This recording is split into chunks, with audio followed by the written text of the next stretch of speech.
ஒலி விளையாடி நேயர்களுக்கு சாய் சுதாவின் அன்பு வணக்கங்கள். இனிய ஞாயிறு காலை வணக்கங்கள். காலையிலேயே நம்ம அப்படி சுறுசுறுப்பாக உற்சாகமாக ஒரு பாடலை பார்ப்போமா? இந்த பாடல் அவ்வளோ அழகான பாடல். இதில் இசை நல்லா இருக்கா, பாடல் நல்லா இருக்கா அப்படின்னு நம்ம பிரித்து பார்க்கவே முடியாது. இசை, பாடலை பாடினது, பாடல் வரிகள், காட்சி அமைப்பு எல்லாமே சூப்பர் சூப்பர் சூப்பர். இது 1981 வெளிவந்த சிவப்பு மல்லி திரைப்படத்தில் வந்த பாடல்.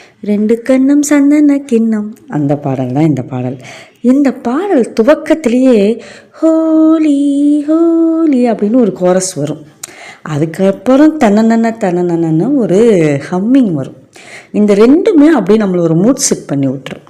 அந்த பாடலுக்கு நம்ம மனசை தயாராக்கிடும்.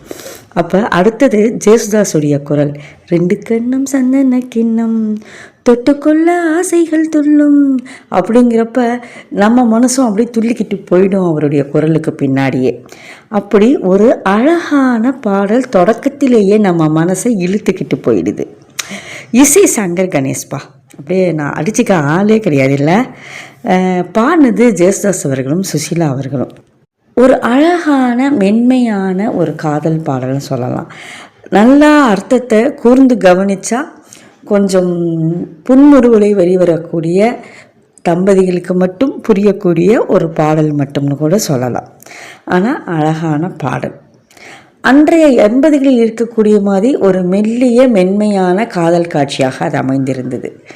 எல்லாமே இன்றைக்கும் ரசிக்க வைக்கிறது. ஹம்மிங் பாடல் முழுக்க வருகின்றது. ஆனால் கொஞ்சமாக ராகத்தை மாற்றி அங்கங்கே ஹம்மிங் வருது. அது அந்த பாடலை இன்னும் அழகாக ஆக்குகின்றது. அடுத்ததாக அந்த பாடல் முடியும் போது ஒரு 2 வரி வரும். நனிந்த மலர்களுக்கு குளிர் எடுக்காதோ, வண்டுகள் பறந்து வந்து தலை துவட்டாதோ அப்படின்னு சொல்லுவாங்க. எவ்வளோ அழகான வரி இல்லை? மழையில் நனைஞ்ச பூவெல்லாம் அப்படியே ஈரமாக இருக்கும்.